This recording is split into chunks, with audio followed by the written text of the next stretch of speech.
Friends, new amendment हुआ है और न्यू अमेंडमेंट में हम लोग चर्चा करने वाले हैं कि अगर घर आपने किराए पर दिया है तो आपको जीएसटी भी देना होगा। ये सरकार ने एक बहुत बड़ा झटका दिया है।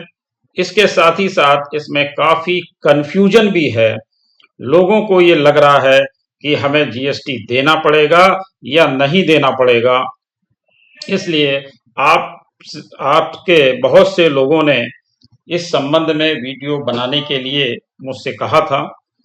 मैं कोशिश करूंगा कि आप लोगों के जो प्रश्न हैं वो इसमें शामिल हो जाएं और आपको ये क्लियर करने का भी प्रयास करूंगा कि जब आप अपना घर जीएसटी पर देते हैं तो आपको टैक्स यानी जीएसटी देना पड़ेगा या नहीं देना पड़ेगा, किसको देना पड़ेगा और किसको नहीं देना पड़ेगा।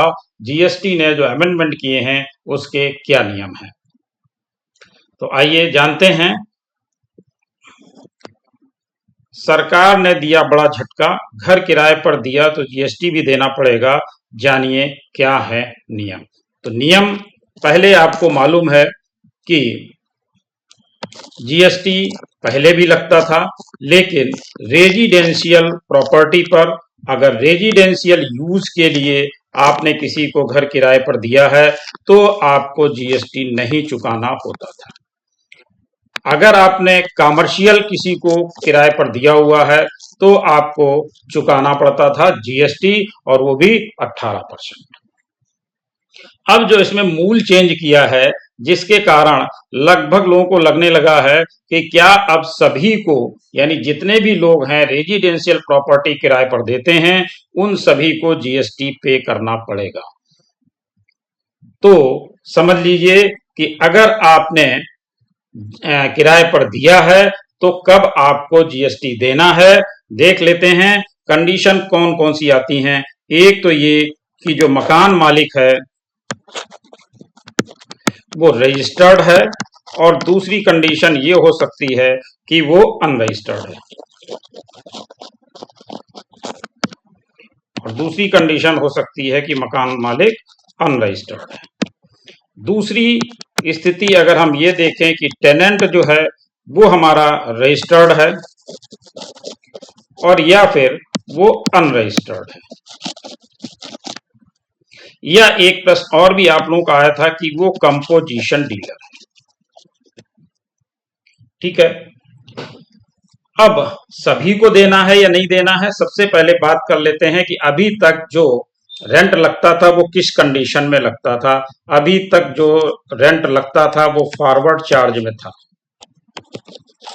ठीक है, इसमें जो मकान मालिक था वो किराए के साथ साथ जीएसटी भी चार्ज करता था, यानी वो रेंट भी लेता था प्लस जीएसटी भी। कौन? जो रजिस्टर्ड होता था। जो रजिस्टर्ड होता था वो क्या करता था, रेंट भी लेता था और जीएसटी भी लेता था। किससे लेता था? अगर वो कॉमर्शियल यूज के लिए दे रहा है। क्लियर? अब स्थिति बदल गई। क्या बदल गई?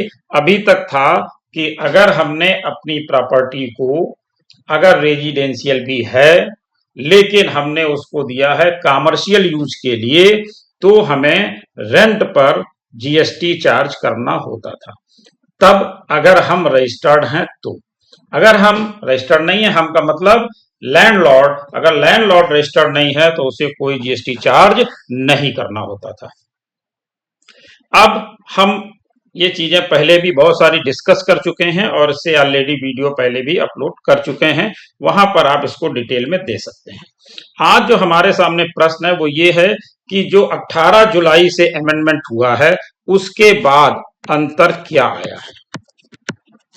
18 जुलाई 2022 से क्या इफेक्ट पड़ा है उस पर हम लोग चर्चा करेंगे। देखिए यहां पर हमें केवल और केवल 18 जुलाई से अमेंडमेंट पे जब चर्चा करेंगे तो केवल करेंगे रेजिडेंशियल प्रॉपर्टी और इसका रेजिडेंशियल यूज। रेजिडेंशियल प्रॉपर्टी होगी और उसका यूज भी रेजिडेंशियल होगा, फिर भी हमें जीएसटी देना है। क्या करना है? फिर भी जीएसटी देना है। और कितना देना है? 18% देना है।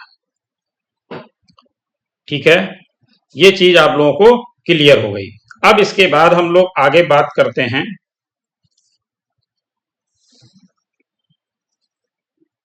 कि अब अगर रेजिडेंशियल यूज है और रेजिडेंशियल में ही हमें उसको किराए पर देना है, तो पहले तो जीएसटी लगना नहीं था, अब लगेगा। तो किस पोजीशन में लगेगा? आरसीएम बेसिस पर लगेगा।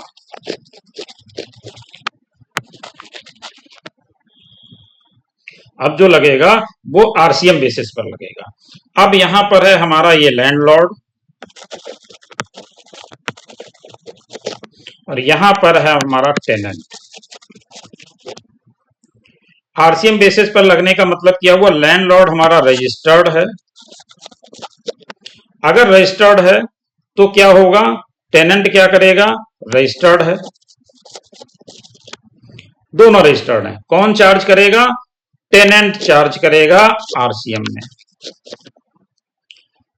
ध्यान से देखिएगा और अंत तक बने रहिएगा, आपके लगभग सभी प्रश्नों का उत्तर इसमें मिलने वाला है। लैंडलॉर्ड हमारा रजिस्टर्ड है, टेनेंट भी रजिस्टर्ड है, यानी दोनों रजिस्टर्ड हैं। टैक्स किसको चार्ज करना है? आरसीएम बेसिस पर टेनेंट को चार्ज करना है, लैंडलॉर्ड से कोई मतलब नहीं है। दूसरी कंडीशन आ गई, लैंडलॉर्ड अनरजिस्टर्ड है और हमारा टेनेंट भी अनरजिस्टर्ड है, टैक्स की लायबिलिटी नहीं रहेगी, नो टैक्स। अगर दोनों अनरजिस्टर्ड हैं तो जीएसटी की लायबिलिटी नहीं रहने वाली है। अब दूसरी कंडीशन आ गई, हमारा लैंडलॉर्ड अनरजिस्टर्ड है और ये रजिस्टर्ड है। अगर लैंडलॉर्ड अनरजिस्टर्ड है और टेनेंट हमारा रजिस्टर्ड है, तब भी आरसीएम की लायबिलिटी टेनेंट के ऊपर रहेगी। क्लियर? अगर हमारा लैंडलॉर्ड अनरजिस्टर्ड है और टेनेंट रजिस्टर्ड है तो भी आरसीएम टेनेंट को देना है। अगर लैंडलॉर्ड रजिस्टर्ड है और टेनेंट भी रजिस्टर्ड है, फिर भी आरसीएम की लायबिलिटी टेनेंट पर है। दोनों अनरजिस्टर्ड हैं, किसी पर कोई लायबिलिटी नहीं है।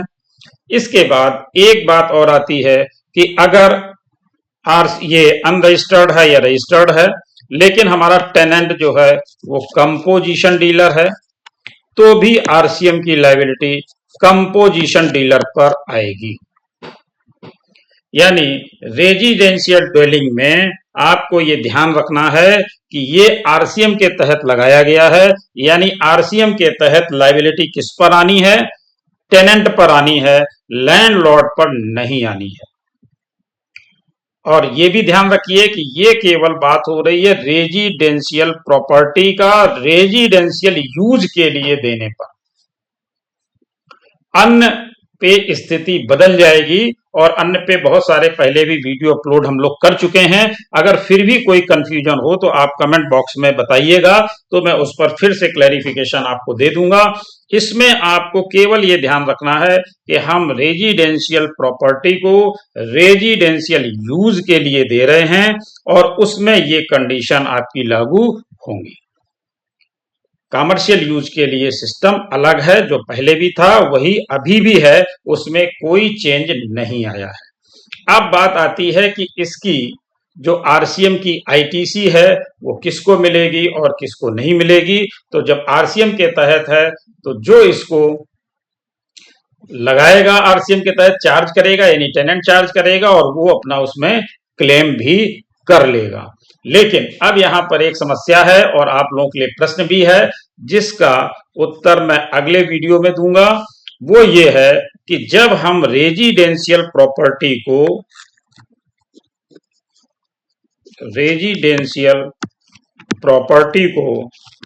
किस यूज में दे रहे हैं? Use of residence.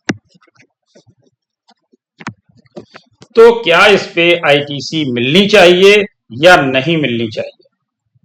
क्योंकि इस प्रॉपर्टी का यूज रेजिडेंशियल प्रॉपर्टी का यूज रेजिडेंशियल पर्पज के लिए ही किया गया है।